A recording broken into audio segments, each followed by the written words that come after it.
live yet. The power of live communications and how to actually manage them. You know, we as human beings, we've evolved over 300,000 years talking to each other face to face around fires. Then in the last 20 years, we decided to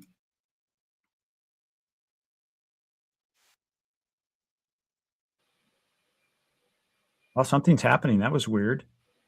Yeah, it said you muted my mic. That was weird. So, you know, here's the thing.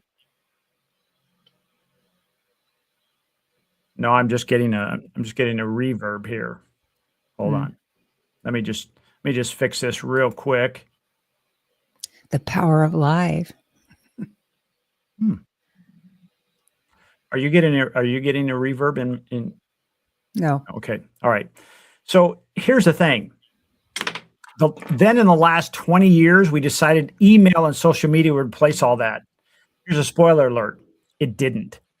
You know, the neuroscience behind face-to-face and in-person communication is pretty fascinating. When two people meet live, something called neurosynchrony happens. That's where your brains literally start aligning patterns. And Leslie and I have this situation far too often. It's kind of freaky. They're called mirror neurons. They start to fire and trust rises faster.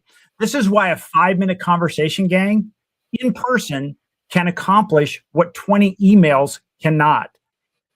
This is why I really love organization like BNI and why it works so well. Not because of referrals alone, but because a repeated proximity builds trust velocity. So today we want to talk about 3 specific areas that you as a business owner can really benefit from when it comes to, hey, taking your business live. Now it's going to sound kind of odd because I'm a digital person and Leslie is a in-person person.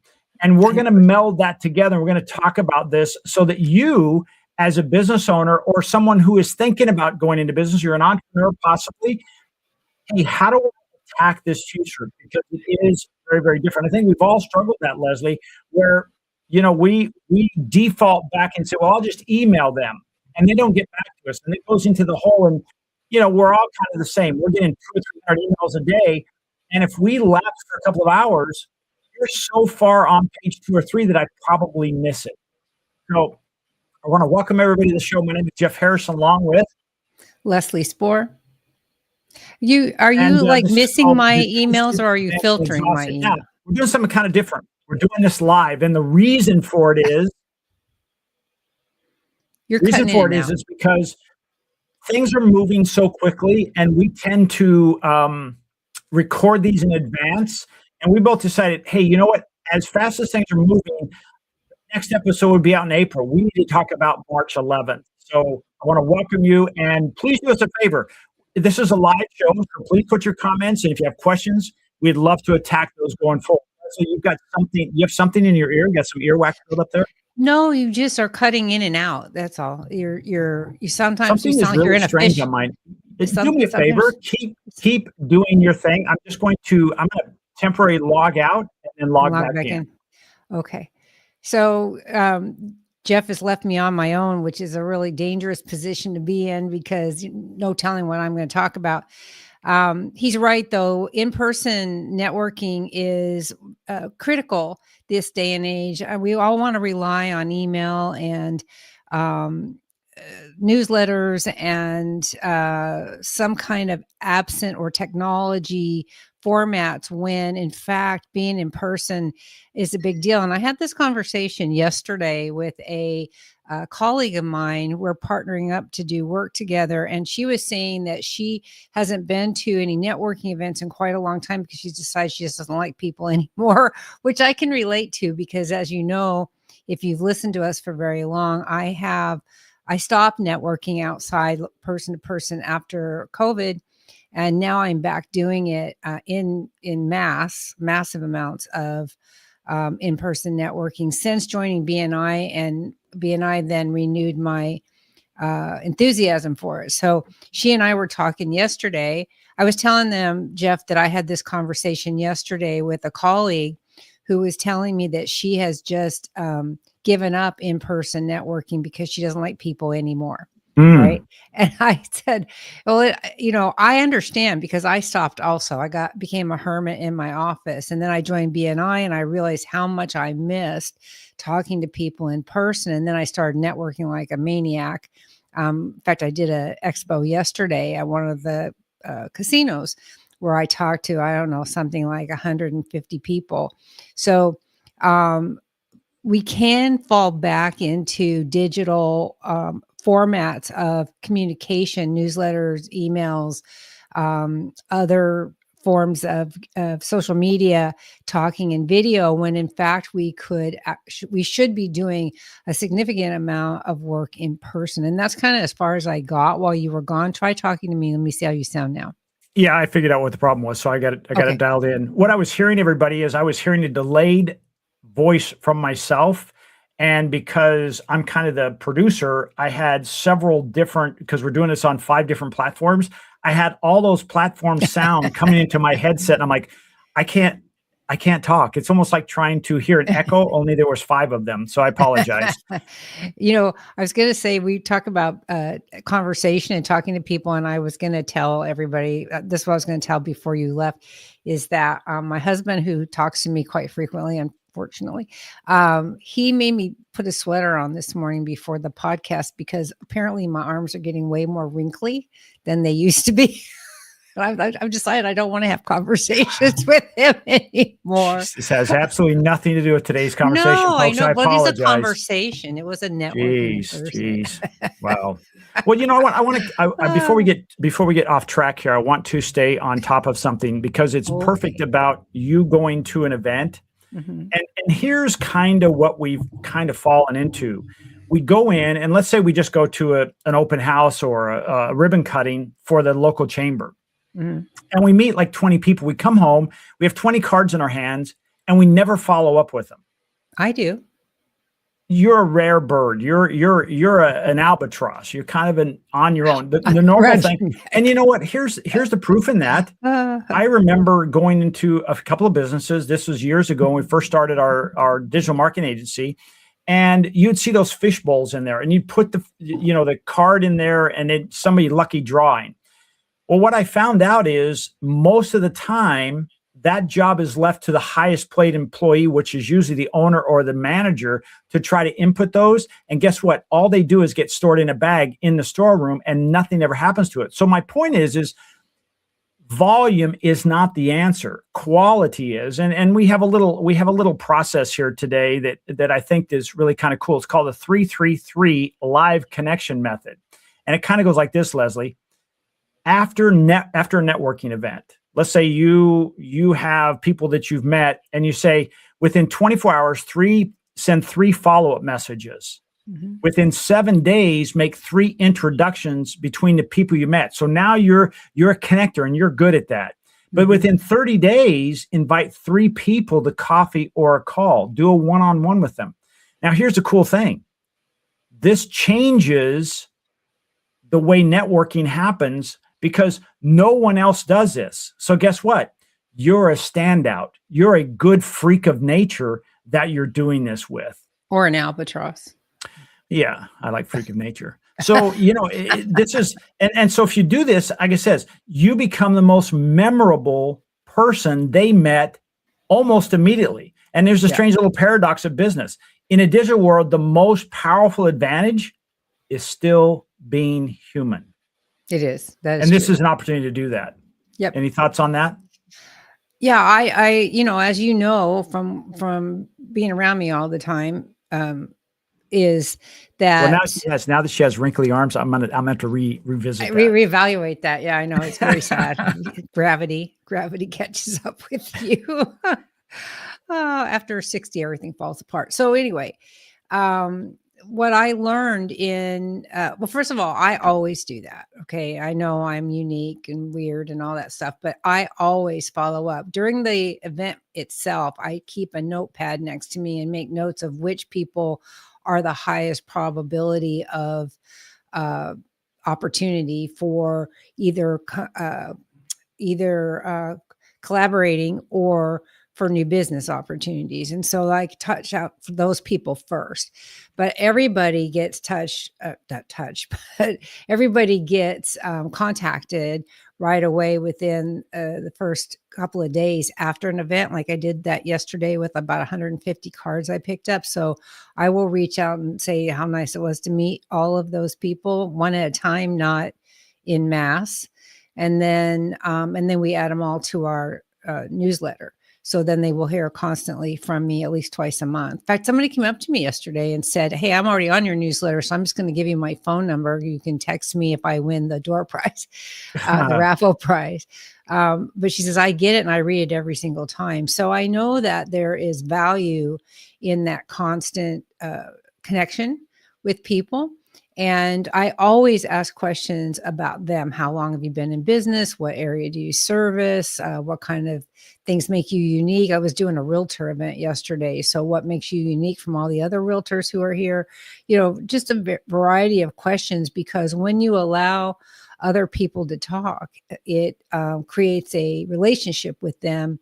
Whether or not it's a deep relationship is debatable, but at least it establishes some sort of rapport, and they might remember you. I mean, when you're one of 20 or 30 or 50 other vendors at an event, you want to stand out. Now, luckily for me, my business is the only business of its kind at these events.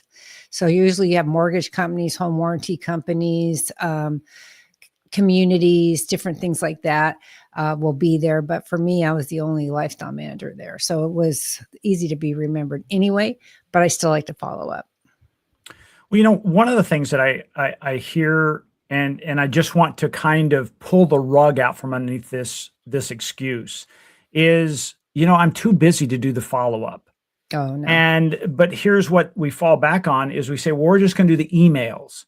And as I said before, if you can spend 5 minutes in person with somebody, it accomplishes what 20 emails cannot. That is true. And so if you don't have time to spend 5 minutes with somebody to build a relationship, and I have this on here, it says, in a digital world, the most powerful advantage is being human. And it kind of changes that switch, Leslie, from I'm going to go to this event and see how many contacts I can get so I can follow up with them, instead of saying, wait. I want to go and see how many relationships I can build. Right. And that is because that's what happens. It still hasn't changed that we want to do business with people we know, like, and trust, right? Right.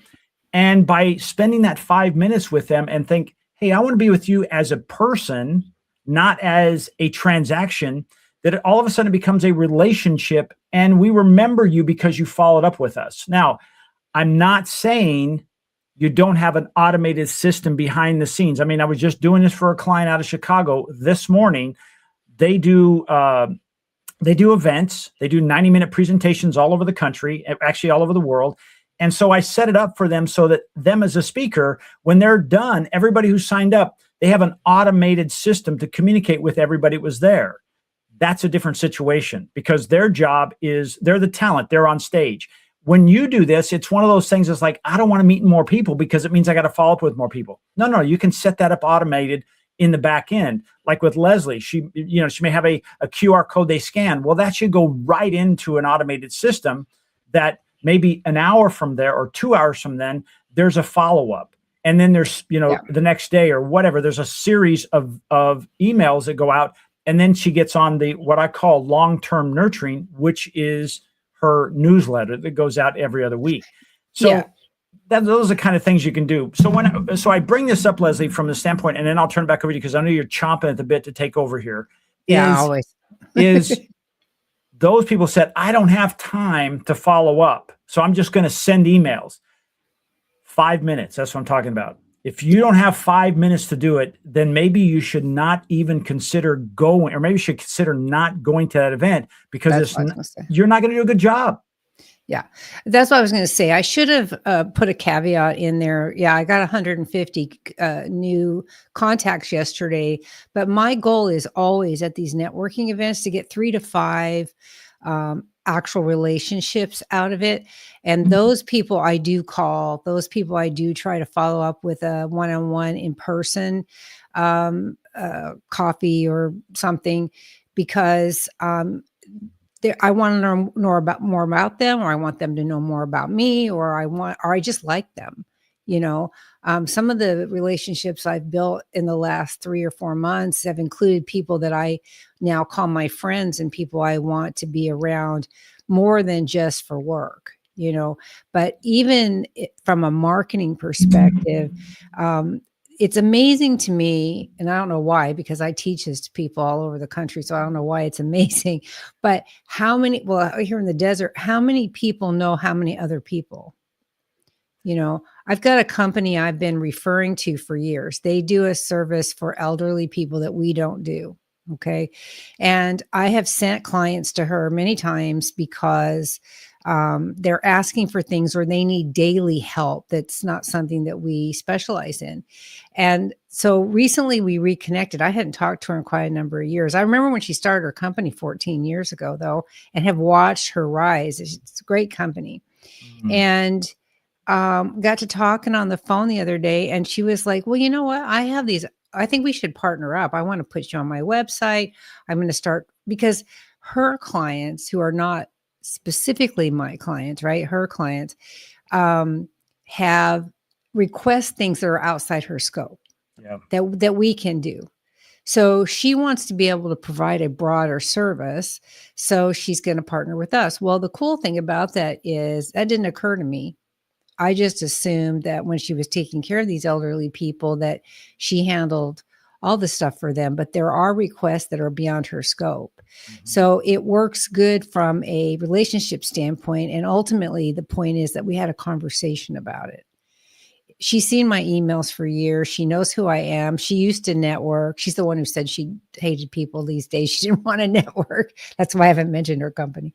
And so, she understands the value, though, of talking to somebody in person. And it's the only real way to create a relationship that is deep. Yep. I have people who have been reading my newsletters for 20 years, and they tell me they do. But do I talk to them on a regular basis? No. Have I done work with a lot of them? No.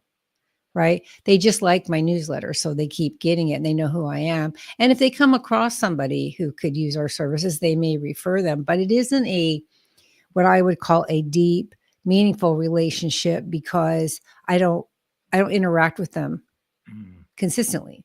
And so I really agree with you that the relationships where you do interact and talk and meet are the better ones as far as networking and marketing is concerned. Well, one of the, I think the most confusing parts for most local business owners or entrepreneurs is this: they think they need a massive list to be successful. And he may be on this call, but he owns a company here in the Coachella Valley, and he always wanted to make a bigger list. And I asked him early on, I said, how many times a month do you want to actually perform your work? And his number was 100. And I said, okay, so 100. So that's 1,200 times a year on average, high and low, season, whatnot, but an average of 100. That's 1,200 transactions, if you will, a year. And I asked him, I said, well, how often do your clients use your service? He said, once or twice a year. And at that point, I looked at his database and I said, you don't need more people on your in your database. You need to take care of your database better. Now, this was several years ago. And now what's happened is this: without any additional effort, his business continues to grow and his network or his email list continues to grow, not because we focused on growing his email list, but we focused on taking care of his current customers and building a better relationship. And so the number shows up to be, if you just had 1,000 names in your database, if you're a local business, not global or regional, but local, that is enough to have a very going business doing really well. Because many of these people, just like this example is, they may only do business with you once or twice a year, but because you're taking care of them outside the transactional part of the relationship, they think of you, just like this gal you described. Right. As you build that relationship, she's in a conversation. All of a sudden, it's like her little antennas are up, and she says, "Oh, wait a minute, I have somebody who can do that, and I can refer them." or I Right. can connect it. And I think that's the one of the misunderstanding. Now, before I turn this back over to you, on the flip side of that, I had another client. They had a list of over 25,000 names in their database that they only emailed when they had an offer. And they complained because their response rate was so poor. Yeah. I'm like, Well, excuse my expression, no shit. you Okay. swore This on is a live. fan. I'm sorry. I saw that there was our live viewers had gone down, but I apologize. It's like, no kidding. It's almost like if every time you heard from Uncle Harry, it was because he wanted to borrow money. And when Uncle Harry's name showed up on the phone, what did you do? I'll send that to voicemail. I just won't answer. Well, we're going to treat you the same thing because we are now seen as a Right. transaction, not a relationship. So it's That's not right. about how many names you have on there, 25,000 versus 1,000. You can be just as successful with 1,000 if you focus on building a relationship. And that's really what we're talking about today, is relationship building and really thriving with that. Right. Yeah. It's an interesting dynamic because we have fallen into, I think, the misperception that everything needs to be digital and electronic. And I mean, you are a digital marketing guy, so that's right up your alley. But there is value still in the human connection. And I think more so than ever, because we have been lulled into this sense of complacency where digital and AI is concerned, because it'll handle it for us. Right. And for the most part, that's great. I think it should handle it for us. It's a routine, mundane, difficult thing to do content all the time and post it all consistently and all that stuff. So using a digital tool is great. But there's so much value, especially when you're a small business in a local, captured environment. You know, the desert here where we operate is approximately 8 cities across. What is it, 10 miles, give or take? And then At we're least surrounded 10, by, yeah. and we're surrounded by sand. So, you know, we're like an island in the middle of the desert. Sounds like Dubai. Kind of. Yeah, kind of. Except we don't have water like Yeah. Dubai. But yeah, it's kind of like What do you mean? that. We got the Salton Sea. Ugh, yeah, okay. For those of you who don't know, the Salton Sea has no fresh water in it, and so it gets kind of icky. But someday they'll clean it up and it'll be good. But right now, I know, you know me, I digress all the time. But for now, what I'm saying is that when you're in when you have a geographic area that you operate in, Yep. Implementing more human interface really brings huge results. Yep. Going to a chamber mixer, I'm always surprised at how many new people I meet at chamber mixers, because, you know, I was out of the loop for so long. For a while there, it was all the same people you saw all the time. And like anything, people age out, their life changes, they move on, they don't belong to the chamber anymore, or they've moved away. And so when you go, there's a lot of new fresh faces, there's a lot of new businesses out there. As the times have changed, there's new kinds of services. Mhm. And so until you get out and talk to people, you don't really know that much about them. They may put out, I get newsletters from people I have not met, which is great because it tells me about their business, but I don't know who they are as a business owner. And that's important to me because everybody I interface with puts a face on my business. So if I hire a vendor to do something, they're representing me. And I need to know what kind of leader they are. Are they ethical? Do they provide good customer service? Is their pricing commensurate with what I expect from my clients? Are they clean? Do they smoke on properties, which hardly anybody does anymore? But there was a time when that was a real issue. You know, do they leave trash behind? People that go and have lunch and then leave trash, that's just unforgivable. And so that without that human connection, those are all characteristics you can't necessarily discern from a newsletter, right? Yep. Or from an email. You can't tell that. We all read that stuff. There's no voice inflection, although with the clones these days, you do get some voice inflection. But as a rule, there's not voice inflection. So we read everything with our own emotions. And that may not necessarily be accurate. So, Well, how many times have we, all of us, including those of you watching, you've received an email and you put your own tonality spin on it. right. And so that can fire you up one way or the other emotionally, Yeah. when it's like, wait a second, if we were just face to face, that would have never happened, because I would have, as the deliverer of the message, I would have put my proper emotional spin on it. And if there was a misunderstanding, it would have been handled right then. It wouldn't have Yeah. spun out of control. And so, what we're talking about today, first of all, thanks for joining us. And we're here live. So if you have questions or comments about this, we're talking about really having a presence in your local market, and really, where is business going in the future? Because there's a lot of things changing. Is it all digital? Is it what's going on? So we've been talking about, hey, if you're going to events, have yourself a system and think about building relationships, not building your database just for names that you're never going to probably get them in your database, and B, you probably won't follow up, versus saying, wait a second. Like Leslie always told me, and I admired this. She says, I go and I get 3 to 5 names, and so that's my goal. And then I don't get any more cards, because you can't follow up with more of that. That's what she was doing. And she's built a very loyal following, as she just said. Somebody's been reading her email for 20 years. That just doesn't happen by accident. So keep that in mind. The one thing I want to talk about now, Leslie, just shift gears a little bit.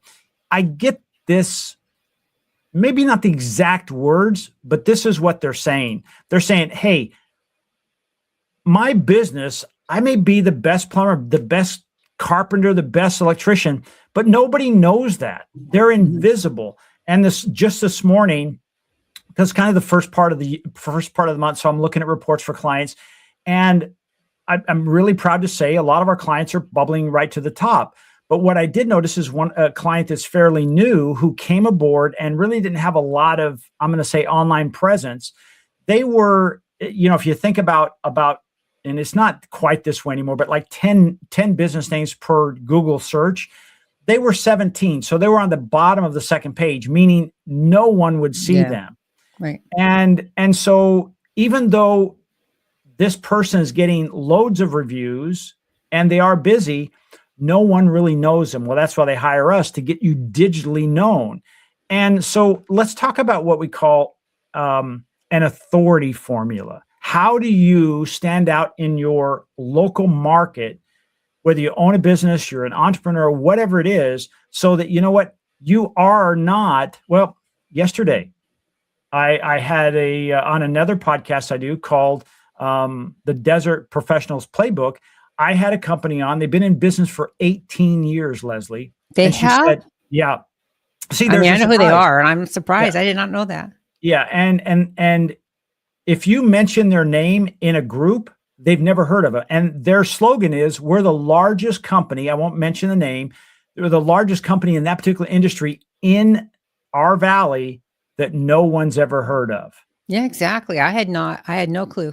And I'm like, that's criminal, because they've relied on one thing, referrals. That's it.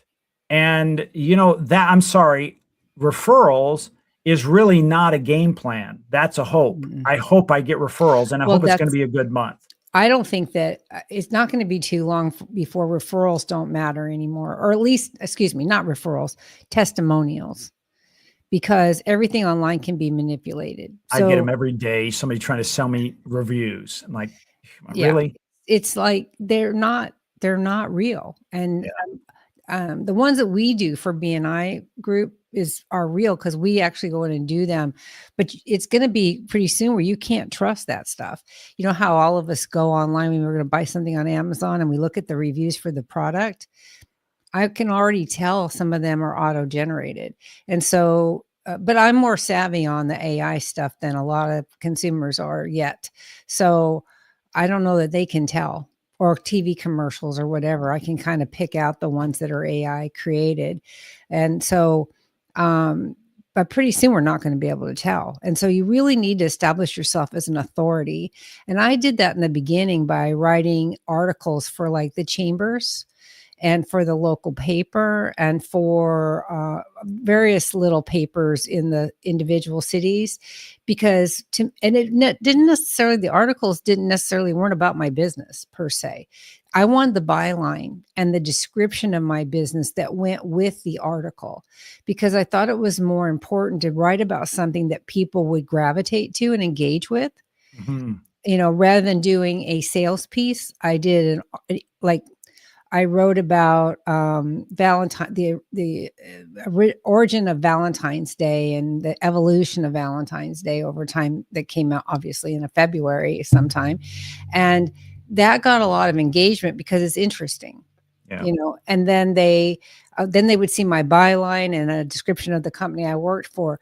But I've also done, and that's not even remotely related to my lifestyle management company, but I've written stuff about plumbing or HVAC or the most common leaks in a home, or what to worry about when your home is empty for the summer.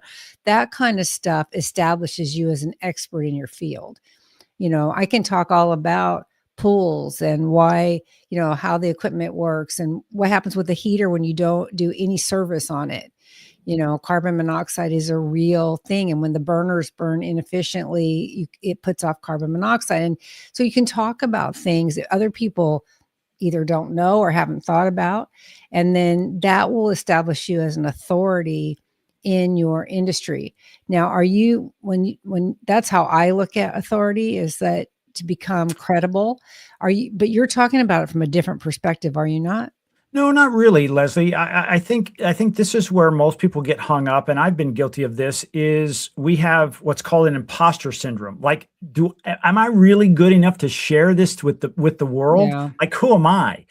Tony Robbins is doing that, and I'm kind of saying with Tony, but Tony's the best, right? Or whatever. So we kind of keep our cards in our pocket. Well, here it is. Authority isn't about being the smartest person. It's about being the most helpful teacher in public. And this is, go ahead. No, go ahead. That's all right. You've already cut me off now. Go ahead. No, I've lost my train of thought. Finish your thought. I have no idea what I was going to say. Oh, you're so full of crap. Okay. So what I was going to say is I had an example of that. I know I adore Jeff. So don't pay attention to what I say. Because I had no example of that. I had no direction I'm going. So go ahead and take it. Oh my God. We do this all the time. So if you haven't watched our podcast, if you enjoy this, watch some podcast. So I had a happy hour starting at 11. I have a friend who is a graphic designer, and she also worked in the hair industry, like your wife, for many, many years. And so she went to all this trouble to create a beautiful catalog, of startup products for newly graduated hairdressers, like business cards, gift punch cards, brochures, marketing pieces, this whole little package that family could buy as a graduation gift for their newly minted hairdresser esthetician, right? It was gorgeous and it was perfect. And I'm like, you should go speak with the local beauty schools and talk to them about this and explain the need for it, because you're the expert in this. The minute I said the word expert, she lost it and freaked out because of that imposter syndrome. She goes like, well, why would they listen to me? And I said, because you live this, you work this, you had shears in your hand, what these kids face when they're just newly graduated. She goes, oh, I can't talk to them because it would be like, why would they listen to me? And I'm like, oh my God. So you're right. The imposter syndrome is a real thing where people, and I guess it's the word expert that scares people. But when you get up to speak to a group, they're looking at you for information. So they don't know if you're faking it or you're not. Right. Most of the time you're not, but occasionally you might have to, what is the word I'm looking for? I think borrow someone else's authority to get the point across. Yeah, something like that. That's a good way to put it. I was thinking more of a tap dance, but okay, that's fine. So I took those taps off my shoes. But what I'm saying is that don't let the word authority or expert or any other synonym for expert throw you off your game. People don't know. So they're happy to listen to you. They love to listen to somebody teach them something or educate them about something or share valuable information, even if you don't think it is, right? How many times have I told you that I think some of the stuff I write is too simple? Because to me, the concepts are very simple, but just for somebody who doesn't know what I'm talking, their first exposure to learning about this whatever the topic is, to them, it's not rudimentary. To them, it's helpful. It's educational. It's something they can learn from. And everybody has to start somewhere. So yeah, establishing yourself as an authority on any topic is a great place to start. I want to give you a real life example of how the people just below you, and I don't mean like negatively, but like they're learning how valuable it is. And for about 5 years, I did work with a local, if you haven't heard of it, it's an international organization called the First Tee, and it works with young kids, teaching them core values through the game of golf. Our best mentors, if you will, were kids that were just a little older than them.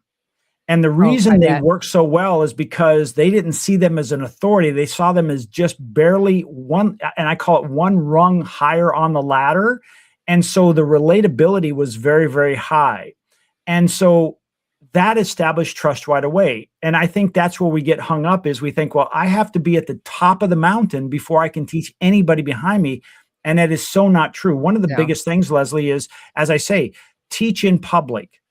Like I'm teaching, AI to a group of real estate agents in April, and I'm looking forward to that. But there was a point where I spoke about 250 times a year doing just that.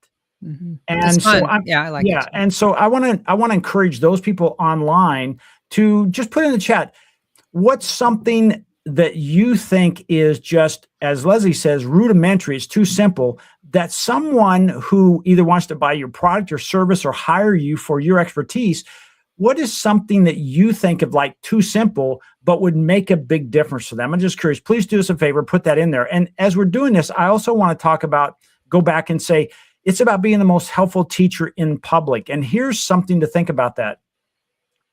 Every customer has questions before they buy. One is, how much does it cost? Is your product or service safe? What mistakes should I avoid? Who can I trust? And whoever answers these questions first becomes the authority. Right. And now I'm going to ask you again online here. Do you know how much your product or service costs? Then you're an authority. Is your product or service safe?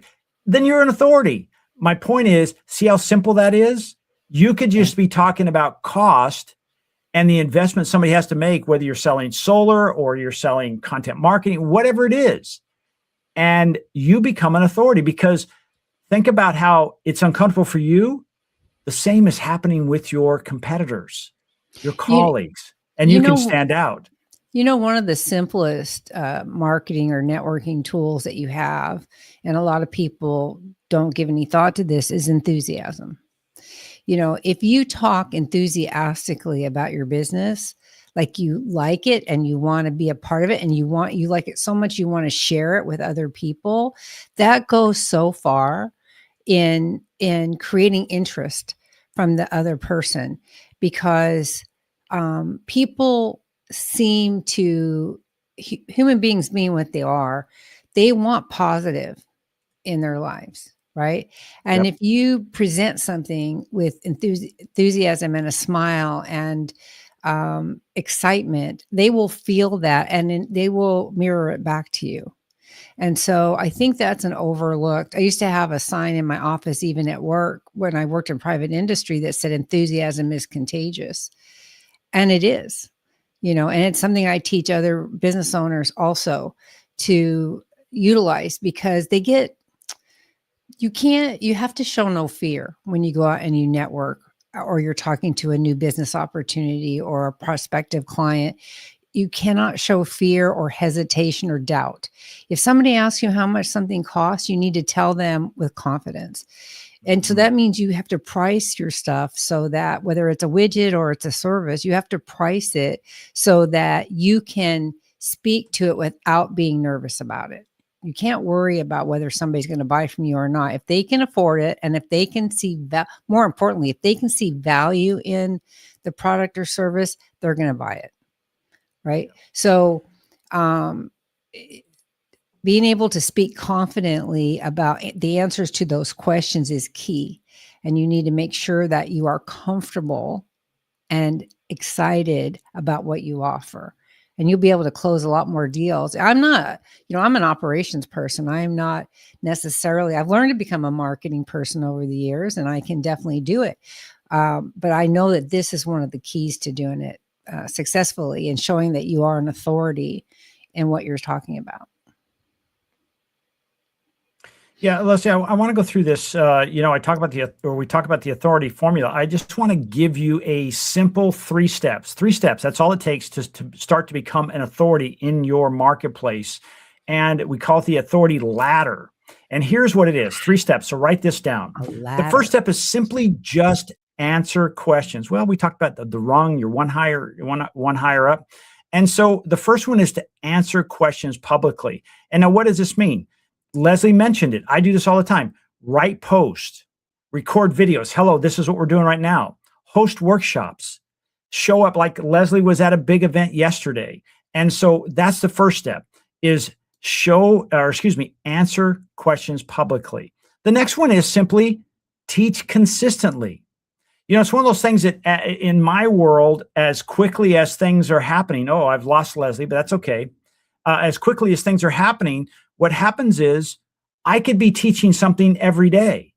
I learned about, a particular program yesterday, and today I could play with it and then teach about it, because people who have never heard of it, or maybe they had heard of it, but they hadn't used it yet, that's an opportunity to help that. So think about what you do. Leslie talked about that before, about, the pool and the heater and all this kind of stuff. Depends on what your business is. It's like, if you're a handyman or you put in windows and doors, you could talk about the seals and why they, how the tracks get dirty and how this wears out the seal and how this leaks, valuable air out of your home and it drives up your electricity bill.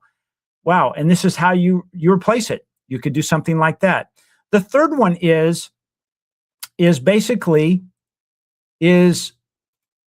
people become a reference point. And what I mean by that is, now when you're out and about and say, for instance,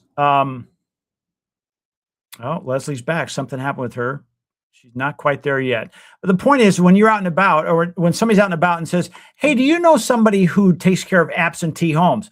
Oh my gosh, I do. I know this gal named Leslie Spore. She owns a company called Executive Errands. They've been doing years or over 20 years. And they have a phenomenal record. And here's the thing I love it. And all of a sudden, they have a story to tell about you. Why? Because you did the first 2 steps. You answer questions publicly, you teach consistently, you show up, you follow up, and you're always there helping. When you don't do this, and then you wonder, how come they didn't call me? Because here's the tragic thing. I'll be the first to raise my hand. I go to a meeting or something, or I go to an event, and all of a sudden I see one of my competitors taking care of a friend in their business. And I'll go to them and I'll say, John or Mary, that's what I do. Why didn't you get a hold of me? Oh, I didn't think of you. I forgot that's what you do. And I'm like, it's not their fault. It's mine. It's my responsibility. But if I'm constantly doing that, so like, as an example, before shows today, I put out an email to remind people to come to this.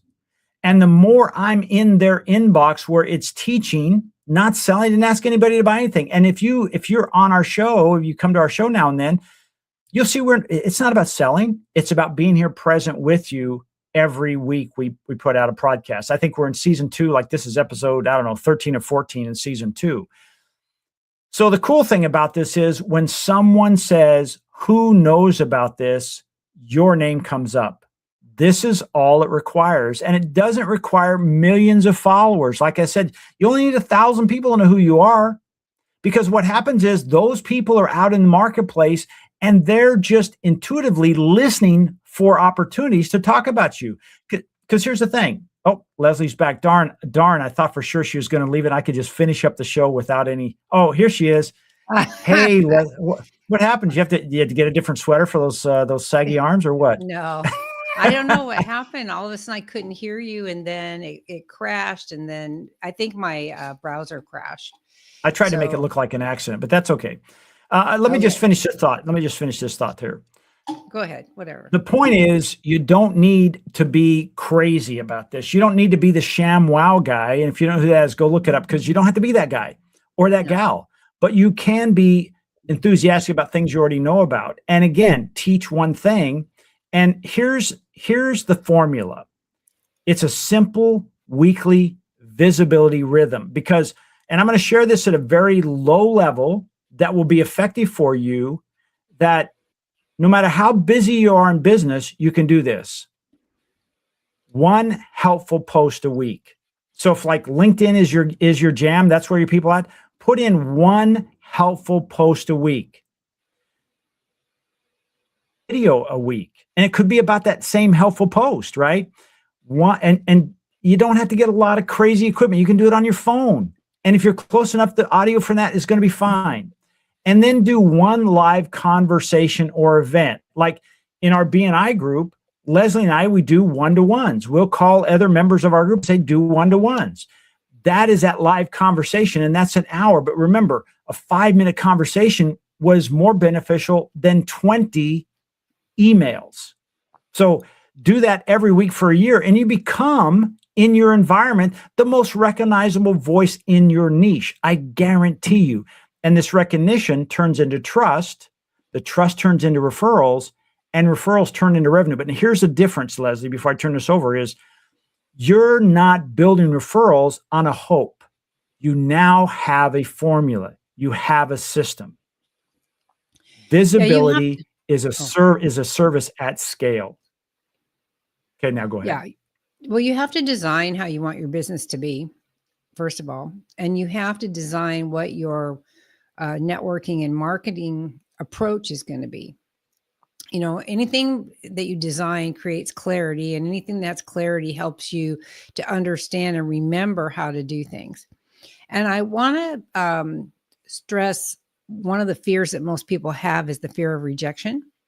And there is you should welcome rejection. And I know that sounds counterintuitive, but if you think about it, when you go out and you do a networking event, or you talk to somebody and they either ignore you or they tell you they don't have any use for what you do, it's very difficult not to take that personally.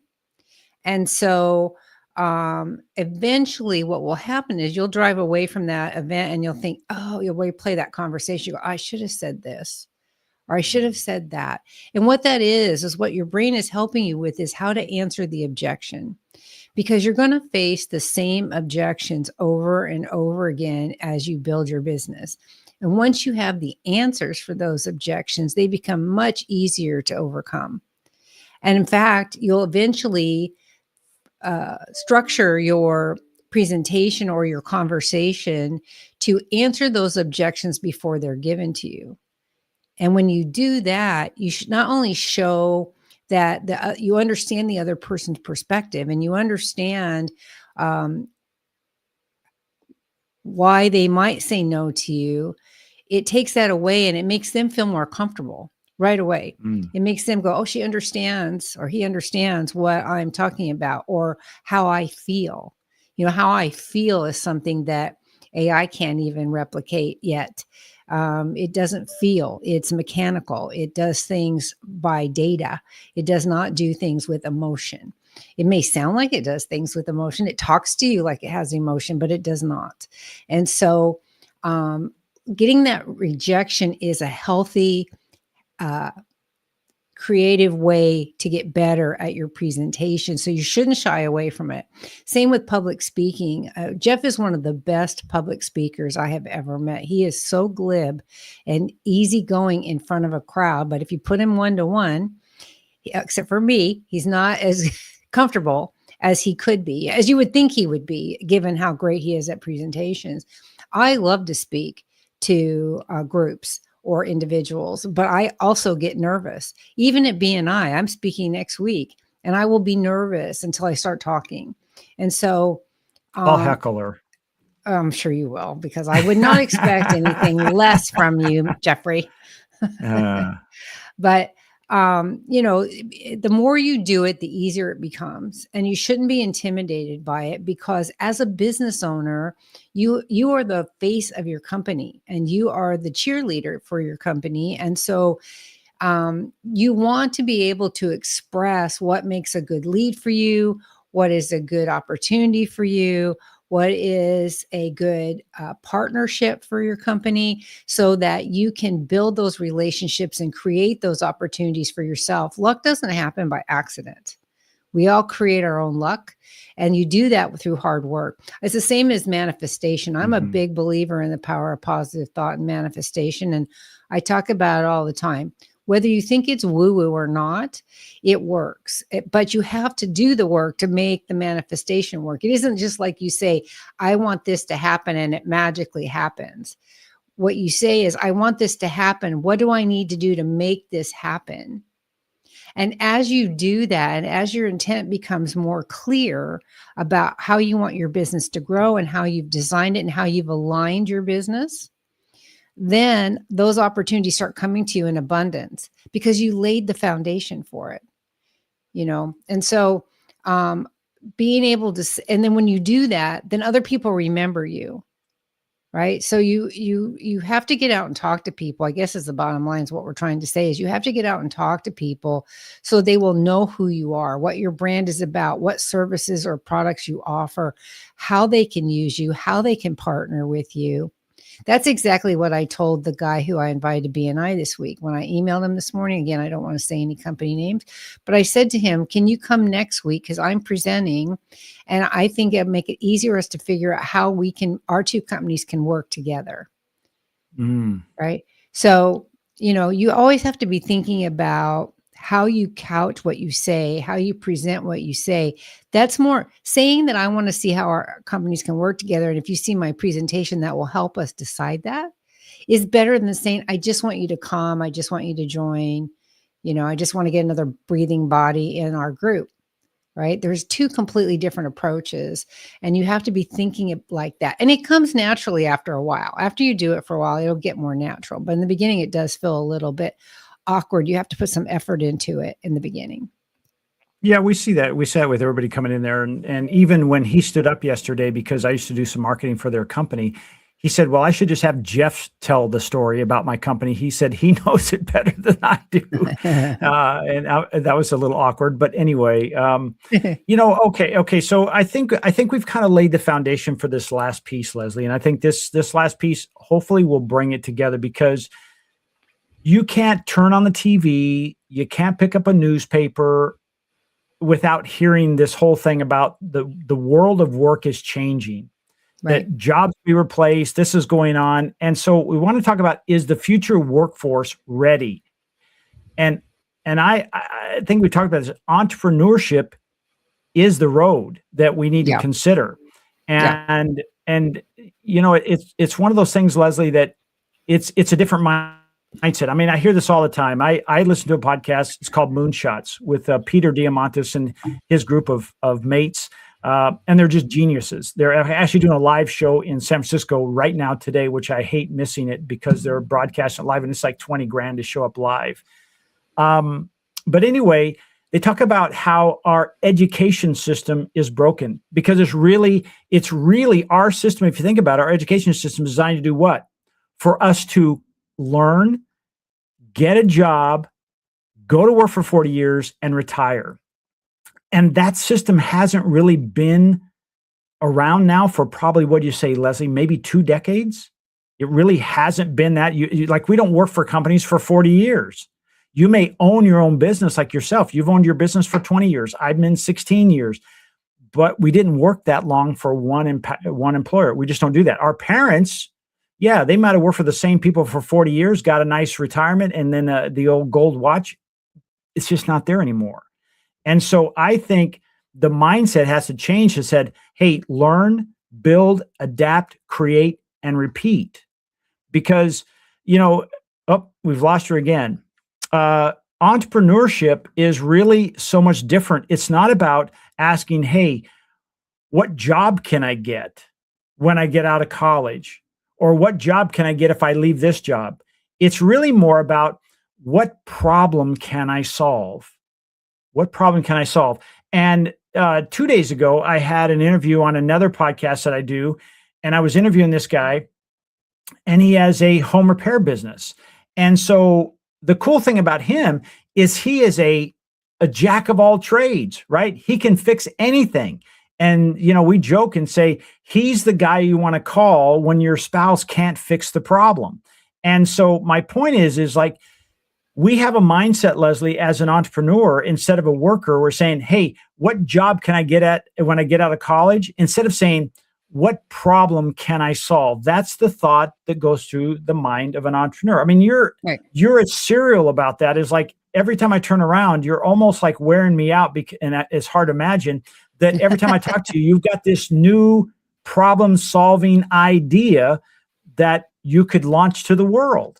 And that's the mind of an entrepreneur. That's, I think, where the shift is. And I think that's why so many people, not just Peter Diamandis, but Tony Robbins and, a ton of others say the same thing. Our educational system is not designed for the future, which is happening today, not 10 years from now, today. Yeah, I think that I was going to try to look up, but my browser's not cooperating. I forget how many millions of small business owners there are, and it's about 50-50 women and men, believe it or not, surprisingly. A lot of people are, I think that this country is built on the backbone of entrepreneurs and their ability to be innovative and to think about things that other people don't think about. Finding a problem and fixing it is actually the most fun. And I was thinking about this morning that because I see so many opportunities, I want to do everything and I don't know how to stop that. So I'm thinking maybe I should here's another one. I should start a business that helps people identify opportunities for themselves to create their own thing. You know what I mean? That's how my mind works. I'm constantly reinventing things. And I love this learn, build, adapt, create, repeat thing, because it's very much like my root cause and corrective action philosophy about plan, do, check, act. So you want to learn what you need to do. You need to build what that works for that, whether that's a business or an application or a special tool or a widget. I can give you an example of that. I saw this thing the other day that is it's a piece of plastic with some lines cut in it, and it fits over the blender, the whisk app for your KitchenAid mixer. It goes over it, and they call it a splash guard. But what it really does, which is better, is that when you pull it off, it scrapes off all the frosting or whatever that's on that whisk. Because that's a really hard thing to get everything off of. We're always beating it on the side of the mixer, trying to get it off. Something as simple as that is a problem is a solution to a problem. It was designed as a splash guard to keep the stuff from flying up at you, but it works equally as well as a scraper to get all of the food off that whisk. And so little things like that are really, really helpful, and they don't cost a lot. But if you sell 10 billion of them, what difference does it make how much it costs? You're going to make money either way, which is one of the reasons I think you see things cheaper and cheaper and cheaper when it comes to innovative ideas. Those little tiny things are not super expensive. You can buy them expensive, but there's places to go where you can get the same thing for much less. And so it's just really a fun thing. I think kids coming out of school today need to look around and find out what's a problem they can solve. And, a lot of these kids are really, really innovative because there's more and more millionaires coming out of pre-20-year-olds. I mean, there's 15, 16, 17-year-olds that are into AI that are making zillions of dollars on some kind of product or tech that we didn't think of because we're too old. It's like shocking the stuff that they can do today. It's exciting. Well, I want to plug an Did I get education completely off system track? pretty much. But I want to Oh, plug sorry. I want to plug Yeah. it. That's okay. I want to plug I'm the only one that has the notes, or I should say, I'm the only one that reads our notes for the show. So That's not true. so I want to plug a changing education system. It's called Alpha. And they have smaller classrooms, 20 to 24 people are in the classroom. But here's the cool thing about this, Leslie, is the kids that go to these schools learn 10 times faster, and they only spend about 2 hours a day on the specific learning. And then the rest of the time, they go into innovative workshops that drive these kind of things we're talking about, to think about what problem can I solve? Can I build it? Because here's the thing. It's funny that you had this feeling yesterday about where you should go, because it's easy to do that. And she used to scold me. Her favorite line with me is, Jeff, stay in your lane. But I've been on learn, build, adapt, create, repeat thing for quite some time. And it's really not getting out of my lane. It's just the fact that I'm constantly innovating what I'm using. But I sent this message to a friend yesterday. And I said, because I work in AI, and AI has changed everything. It literally is creating an opportunity. It's not saying how, it's what I can build. There's nothing that is outside our realm. If you do a little research, you'll see people that had no understanding of a particular discipline, and all of a sudden they've cured this particular ailment, or they've come up with this gene folding idea. You should look it up. But I said, I'm waking up and realizing everything is possible makes it a bit overwhelming. Meaning, where do we start? Where do I start? Should I, and we play pickleball together. He said, should I create a pickleball app, or do I research proteins to cure a disease? And that's one of those things. And I had another very long conversation in my mastermind group this morning on that very topic, because my question was, am I thinking too small? And after the end of this, I realized, no, what I'm doing my own little world. But what I do is, let's hypothetically say a business. Well, if that business grows by 3 or 4 times because of what I can help them with, that means there's 3 or 4 more times the workforce, which affects the family, which helps the economy. And all of a sudden it made me think differently. It's like, hey, I'm not an Elon Musk. I'm not taking this thing to Mars or the moon, but I'm making a difference in my own world. Leslie, I hope that helps you a little bit of thinking, yes, I know I can do those things, but can I do these other things that have an impact, and I really know exactly what I'm doing? It's just a thought. Well, yeah, all of the ideas that I have are concierge service industry related, in one way or the other. The one thing that we talked about, and I don't want to say what it is because I don't want to share, but the one thing we talked about earlier this week that I was excited about, that got you, like I sent you the emails and you were like, my brain is fried, is ultimately a concierge tool. Right. And so is all kinds of other, the software I created, and the network, and the affiliate program. All those things are to make the industry better and stronger for the lifestyle management and concierge industry. The hardest part is getting the word out, because even though when I started my company, the industry didn't exist at all. I mean, it was just barely even a glimmer of somebody's idea. That was 20 years ago. About 10 years ago, the industry really exploded, and there's a lot of companies in the market. There's probably, I don't know how, I can't even guess, 4,000 or 5,000 that I could easily put my fingers on just in the United States. So it's just a real common industry now and growing by leaps and bounds. I always joke it's growing. The only thing growing faster is pickleball. I mean, the concierge lifestyle management industry is growing really, really fast, and the projections are phenomenal. So I want tools out there to help the industry grow. And that's the thing I've been working on. So everything that I come up with is in that vein. It's just there's so many so many opportunities because nothing exists yet for this industry, or very minimal, or they're kludged together. They're kind of jerry-rigged together, different apps and things. Something I want you to consider. Okay. Okay. And I'm not saying it won't be done, but I'm saying you've been doing this for 20 years. There's only 4,000 or 5,000, and I say only 4,000 or 5,000 people in your, let's say there's 10,000. When you spread that across the globe, that's really not many as far as penetration into, 300 million or 360 million people living in the US. And granted, not all of them are your ideal customers. Right. No, but the idea is if you said, okay, like you just rolled out a new application, a trust factor, a referral program, and that's like version 1. Let's get that sucker churning. Let's get those right. 10,000 knowing about it and sign them up.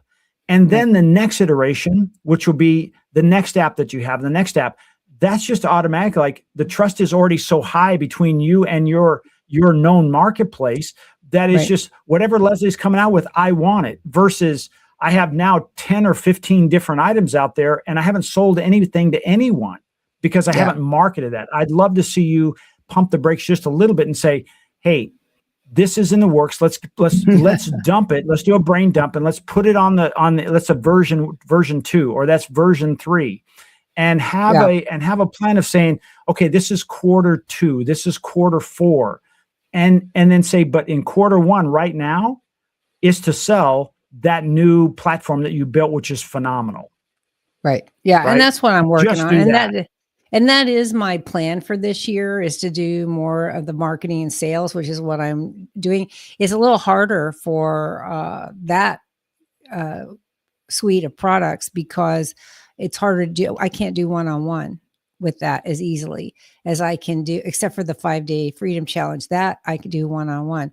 But where I can go out to events all week long here and promote executive errands, it's harder to do that for Concierge Business Solutions because, those of you listening, I have 2 companies. So one supports the other one. And I hear what you're saying and I agree with you. I don't know how to shut my brain down, but I agree with you. And so we'll just have to figure that out along the line. It doesn't require you to shut your brain down. It just requires you to document it and realize, where does this fall on a schedule? Because here's the thing, Leslie. Imagine every one of these ideas that came in your head were people who wanted to get an appointment on your schedule. You cannot see all of them at once. You would schedule them out. Yeah, right. So you could take care of each one properly. That's okay, because back to me. because this is what I do. What problem can I solve? She's overwhelmed. And she wants to do it all at once instead of what job can I get? So I look at this and say, hey, your problem how do I get in front of these, let's call it 10,000 people? I already have developed a way for you to do that. Right. And so now you can go do your thing, right? And you can do the one-on-ones with the 5-day. We're going to have to amp up our content accelerator. Yeah. Anyway, we're talking about the shift in the workforce from can I get a job to what problems do I solve? That's the mindset shift. And then realizing that your suite of tools, which almost all of them have a free version, which can do some phenomenal things, are at your fingertips. I mean, we have the rise of the one-person powerhouse business owner. I mean, right now, I hear it every twice a week on a couple of podcasts. I hear they say, how long, this is almost a question they ask for Eric Schmidt, you name it. They ask him, how long before one person has a $1 billion company that they just run the business and they have AI agents or AI to run that? Oh yeah. And I think it's going to be in 2026. One person. Jeff sends me videos all the time about AI. I'm almost as well versed as he is, although he can actually program and I cannot. But I call them the shock and awe videos because this capability is evolving so fast. Do you know the first time I Mm. really heard about this? I had a client, I'm going to say it was about 10 years ago now, who had he was only in his early 40s and he had sold some kind of a gaming app. And so he and his wife were pretty much retired in their early 40s. And he was developing AI at that time that mimics brain function. And the problems they were having at the time were how to account for, because synapses in your brain operate all, everybody has them, but they don't all operate the same. And somebody with cerebral Mhm. palsy or somebody with autism, they operate even more differently than somebody that doesn't have any of those brain, afflictions. So he was working on the programming at that time 10 years ago. And I've always been fascinated by that. And now I'm seeing what's happening in this market so fast. I want to reach out to him and find out where he got with that product because it was really, really interesting. And so those of you who aren't familiar with AI or think it's going to take your job over, remember that there will always be a need for human interaction or guidance because there are no emotions in AI, at least not yet. Now, that's not to say next week there won't be as fast as Now, it's what's evolving.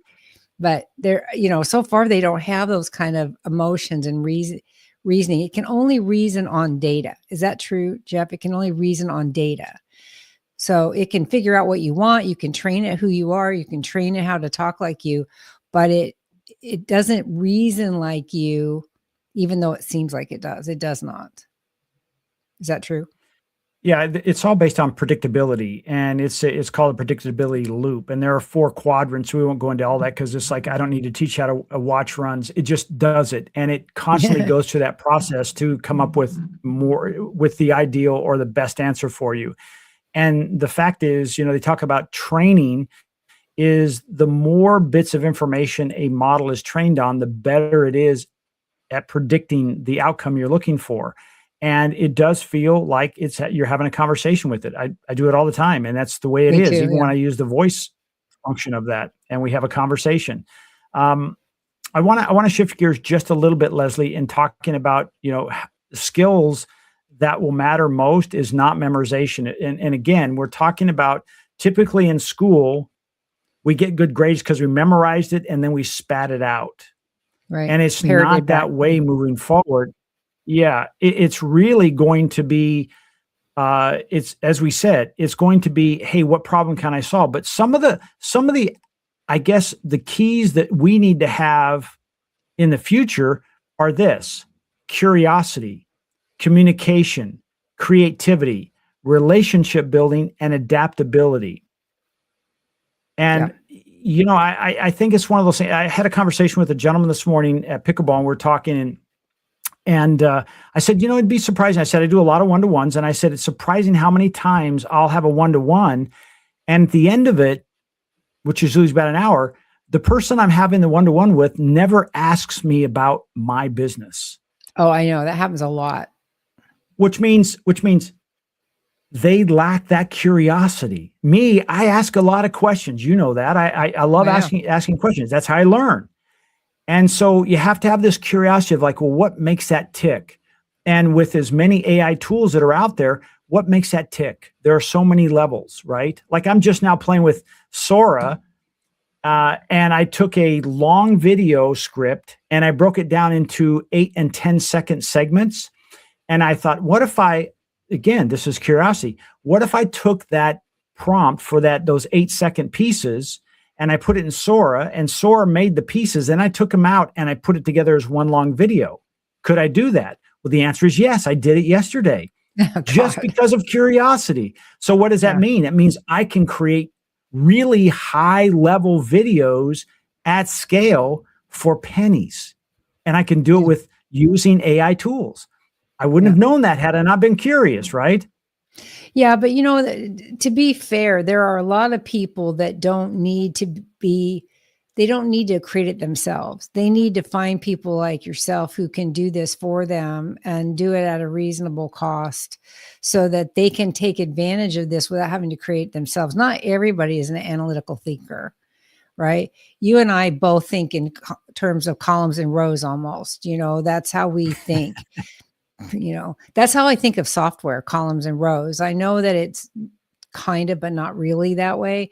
But it's how my brain thinks. And I know it's how your brain thinks because we're so close on that.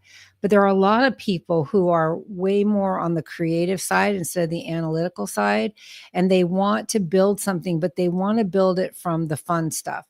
To them, digital marketing, digital voice agents and AI agents and deep research and all that stuff is something that they find tedious or intimidating.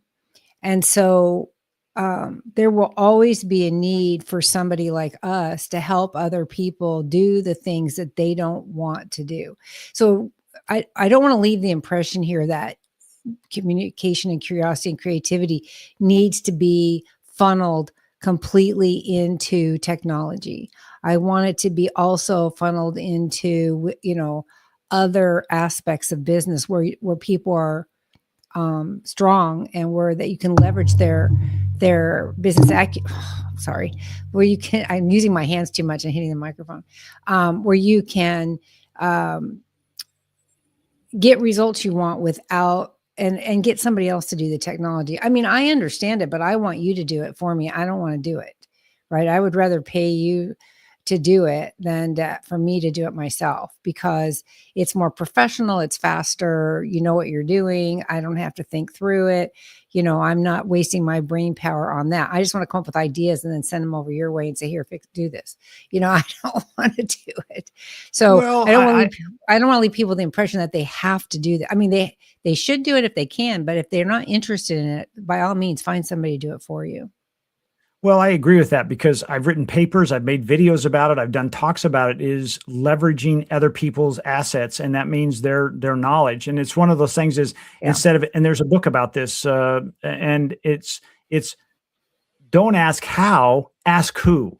Right. And I used this about 3 years ago. I started implementing this ask who, not how, because what I would do is I'd say, if I said, how do I do it? There's this time where I almost disappear because I'm learning how to do that. Like this last project I just did, I've said it probably between 100 and 150 hours it took of work to put that together. Right. I didn't think it was going to be that long, but it was because it kept evolving and getting better and better as I did that. But I did that specifically for a different reason. But my point is, I agree with what you're saying is ask who, not how. Because as an example with you, coming up all these ideas, that's great. Here's where I think it's kind of taking you a little bit in minutia, is you then jump on AI and you build all this stuff out, which is now the how, if you will, and then you're looking for a who. Instead of saying, hey, I'm looking for, let's use me. You say, Jeff, I'm thinking about doing this. And I ask you the questions that maybe would have been asked by ChatGPT, and I take that in, I create the SDK, and then I put it together. And now what that does, it frees up a tremendous amount of your time. And I think when we create all those pieces, the anxiousness of, well, let's get that thing out. I know I've already done all the hard work. Yeah, no. So I agree with that. You're absolutely correct. You're absolutely correct. I saw that this morning. I tried to create my own, what's the tool you called it yesterday? The research tool. Yeah. The one we were talking about yesterday. I tried to do that myself and it came back with beautiful data and in a table that I could put right into Excel, and everything was great until I started verifying the data and most of it didn't exist.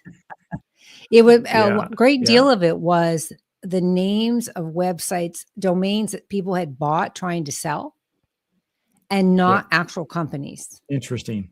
Isn't that interesting? Yeah. So I 100% agree with you. You shouldn't tell somebody when you hire help, you shouldn't tell them how to accomplish it. You should tell them what you need. What is the result that you need, and let them figure out how to accomplish it. I learned that a long time ago, actually, when I was first building my Essential Elements software. if I tried to tell the programmer how I want him to do it, it just took longer and screwed him up. But if I said, this is the outcome I want, and let him figure it out, it was much, much better. So why I've backslid these days trying to tell people how is not a good thing. So yeah, good point. Well I taken. want to share something real quick. And it's not a long thing, but I just want to share this real briefly Is it more shock and about awe? that. No, it's some guardrails. Okay. Of what you're talking about. This is part of me building what's called a skill, or AI agents. And so what you have to do is, if you think about this, when you build an AI agent, you have to give it specifics about what you want it to do. You don't climb on the ladder, whatever. So basically, I would interview Leslie. I would then build this piece, and I'd say, this is what it's doing. These are the target markets. Here's the fit classifications. All the information is going to gather. And here's the rules, like quality rules. Be specific and evidence-based. Do not invent facts. If a field cannot be found, write not found. So it won't make something up. Prefer quality over quantity. Return only, and in my case, agency that have at least some reasonable potential as a partner. Keep explanation concise but useful. And then it has a scoring system on there. So this is what I built to build my thing. So now for me, what I can do is I can now replicate that to say, oh, you want to go find this in this business? I just change some wordings in there, put your guardrails in there, and now it returns at a very high level. It's right. Yeah. And the difference between what you are doing and what I am trying to do is that because of your familiarity with the tools. Now, wait a second. This was Sunday. This was me being curious. This is just a couple days ago. My point, my point is I just kept asking questions, right? To get the answer. Yeah. I understand. I'm trying to make a point. I'm trying to give you the. You interrupt me all the time. Go ahead. I know. That's what I do. That's my job. That's my job in the podcast. Because of your familiarity and new tools are built compounded on previous tools and technology. You build it because you learn. You know, like if you write a prompt and then you find out you can write a better prompt, that's because you did the first one and then you'll do the second one and then you do a third one. You've already done a lot of this over time. So you know how to tell it to narrow the results, to narrow to a specific outcome. Most of us, like me, and I'm good at it, but I'm not near what you are, don't know all that yet. So in fact, I have learned that sometimes you just have to ask the AI, how do I do this? Mm-hmm. And it will tell you. It will tell you the prompts to use. It will tell, because I got so frustrated one day over something I was trying to do. I just literally said, I can't, how come I can't do, why do you not give me what I want? And they said, well, ask me like this. And I said, okay. So I asked it like that and boom, I had the information I wanted. So, you forget, we make it more complicated than it needs to be in some cases, but for what you're doing, for the agents that you're creating, you have to have that foundational knowledge to be able to get the correct data back. Because just like I said, the data I got back was legitimate, but it was actually just websites that people had, domains that people had bought trying to sell. It was not legitimate companies. And so you would have never fallen into that trap. You would have known right away of some way to specify how the agent is to tell that it's a legitimate company. And I didn't think of that. Now I think of it. You know how I noticed it to begin with is that every contact started with info, everyone.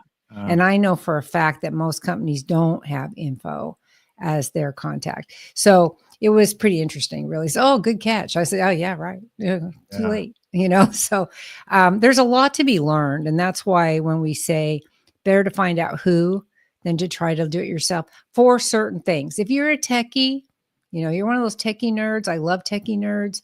That's a compliment from my point of view. If you're one of those people and you want to go learn how to do, my nephew did that. Sorry, my brain's bouncing around, but my nephew did that. He's a guitar player. He's a very good studio guitarist, and he's played backup for a lot of people, but there's no money in it, right? Unless you become Santana or something. There's no money in guitar playing necessarily. So he went and taught himself to program. And he now builds sites and things like that, and applications, because he taught himself how to do it. But he's got a brain that is naturally analytical and thinks that way. You wouldn't think so as a guitar player, but Mm. his brain is very analytical. So, and now he makes ridiculous amounts of money, and he's very successful, and he has a good job and all that stuff.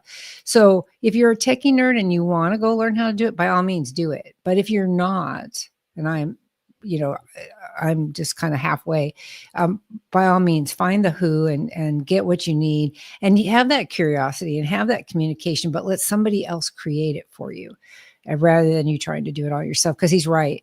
You only have so much hours in a day, so much bandwidth. And if you burn it up, then you're out. So got to do it.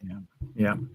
Well, Leslie, this has been a lot of fun. We've been talking about 3 specific things. And I just want to my wrap up here is the future may not belong to the one with the most credentials, but it's really for those people who are most comfortable with building things.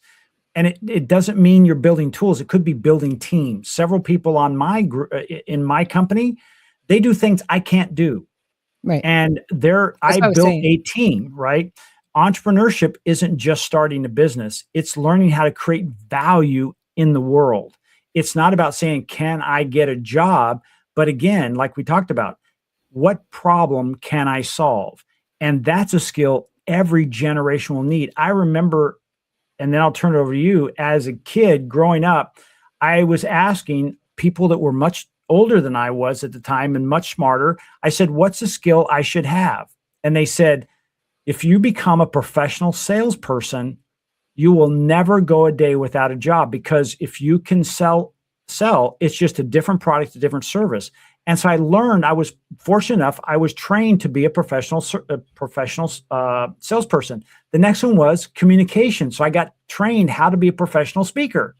So those are 2 skills for me that I said back then I needed. I wish now it's like, hey, better coding skills, things of that nature, but asking those questions. So right. That's my TO to you. That's a turnover. Is that what that is? Yeah. I'm in the middle of final edits on a book that I've written about creating design and structure and architecture in a business so that you can be free. And when I say free, I mean, you want to build a business that can run when you're not you need to not be the focus of the business, it's okay to be the cheerleader, but every decision cannot run through you, because if it does, you will be highly limited by your own physical constraints, 24 hours in a day, the bandwidth your brain can process, how well you are at multitasking. You're limited by all those things. And so you want to be able to build a business that goes way beyond that. If that's your goal, if your goal is to build a business, you want to create your own freedom within it so it can be successful because of you, not in spite of you.